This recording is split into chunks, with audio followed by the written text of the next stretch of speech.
Praise the Lord. सबको धन्यवाद यीशु मसीह का नाम से। आप कैसे हैं?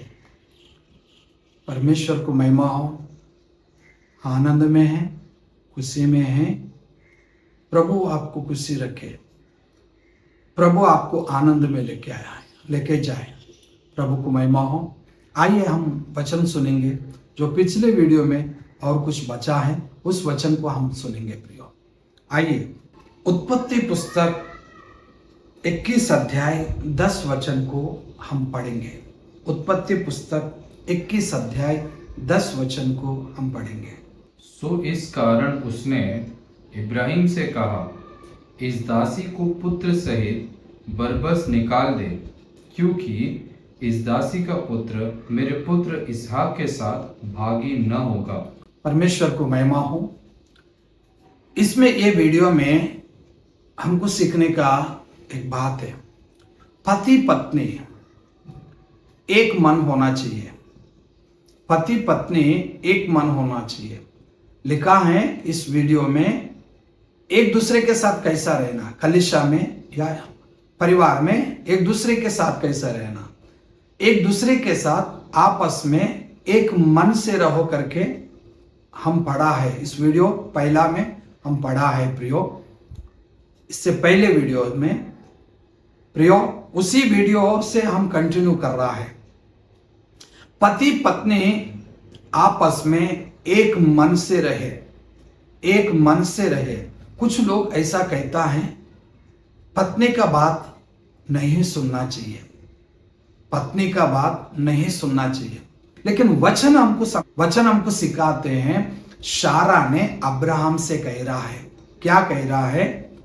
तो दासी उनका लड़का को हमारा पास से उनको निकाल दो, क्योंकि मेरा लड़का वारस है।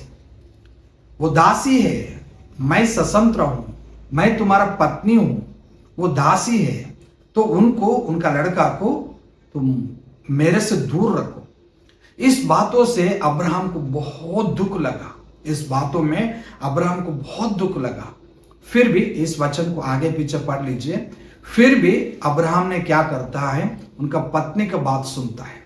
उनका पत्नी का बात सुनकर हागर को, इस्माइल को दूर दूर रखता है, मतलब दूर लेके जाता है, उनसे, शारै से दूर रखता है। इस विषय को बहुत दुख लगा अब्राहम को। फिर भी शारै का बात सुना। जब एक दूसरे को बात करते हुए एक दूसरे को सुनते रहेगा तो पति पत्नी में एक मन आने का संभावना है। तो हठीला बनकर रहता है कोई, तो कोई सुनता नहीं है, चाहे पत्नी हो या पति हो। कुछ लोग नहीं सुनते, मूर्ख समझते हैं। तो प्रियो, ऐसा करने से एक मन नहीं आएगा। तो एक मन आने के लिए एक दूसरे का बात सुनना पड़ता है। पति पत्नी अब्राहम और शारै का तो एक दूसरे का बात सुना था। अब्राहम शारै का बात सुना। परमेश्वर को महिमा हो। अब्राहम शारै का बात सुनना पड़ा, तो इसलिए वो दोनों एक ही मन का हो गया, एक स्वभाव का हो गया, एक चित्त का हो गया। प्रियो, ऐसा होने से परमेश्वर उनको आशीष दिया था। और यहां तक भी आपसे कहो, इज़राइल का मूल पुरुष, इज़राइल यहूदी और इस्माइल का संतान मूल पुरुष कौन है? अब्राहम है। अब्राहम और शारा है। परमेश्वर को महिमा हो। और कई लोग आज जो दुनिया में देख रहा है उनका संतान करके कहता है प्रियो। तो पति पत्नी का, मैं बोलने का मतलब ये है, पति पत्नी का एक ही मन होना चाहिए। तो प्रियो, आपसे और थोड़ा गहराई से समझाता हूं। परमेश्वर को महिमा हो। 4 लोगों का बीच में पति का बेइज्जत मत कीजिए, पति का सम्मान कीजिए, पति का रिस्पेक्ट करो 4 लोगों का बीच में। और पति पत्नी कुछ भी हो, पति पत्नी एक मन से जब रहेगा तो उस परिवार कभी नहीं टूटता है और कभी ना गरीबी रहता है, क्योंकि एक मन होने से परमेश्वर बहुत कुछ आशीष देता है। तो लिखा है ना, क्या लिखा है? एक बात आपसे कहो, पहला पत्रस 3 अध्याय 9 वचन को पढ़ेंगे। बुराई के बदले बुराई मत करो हाँ, और न गाली के बदले गाली दो। बुराई के बदले बुराई मत करो, ना गाली के बदले गाली मत दो। उसका नीचे लिखा है, तुम आशीष के वारस होने के लिए बुलाए गए हो। हम सबको परमेश्वर कहता है तुम आशीष के वारस होने के लिए हम सबको परमेश्वर ने बुलाया। इसलिए पति पत्नी में एक मन होना चाहिए। तो पति पत्नी एक मन से नहीं रहता है तो बच्चे भी बिगड़ जाते हैं। कितना भी मेहनत करे पति पत्नी, कितना भी मेहनत करे, झगड़ा करते हुए परिवार रहता है तो वो झगड़ा का वजह से उस परिवार में आशीष नहीं मिलता है। तो प्रियो, मैं आपसे कहूं तो पति पत्नी में एक मन होना चाहिए, दो मन नहीं है, दो लोग, लेकिन मन जो है एक मन होना चाहिए। जब एक मन होता है तो उस परिवार बहुत कुछ आशीष पा जाता है। लिखा है ना, तुम आशीष के वारस होने के लिए बुलाए गए हो।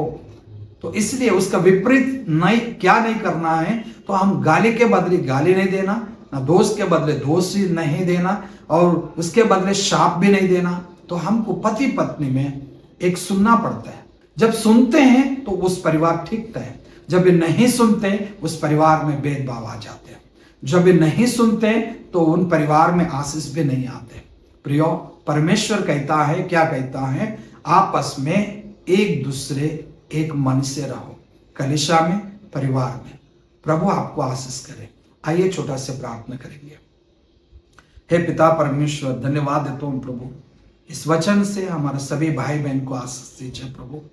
पति पत्नी एक मन होकर आपको स्तुति करने के लिए सहायता कीजिए प्रभु। उसी प्रकार से आप जो देने वाला आशीष को सभी लोग पाने के लिए आप सहायता कीजिए। यीशु मसीह का नाम से हम प्रार्थना करते हैं, आमीन।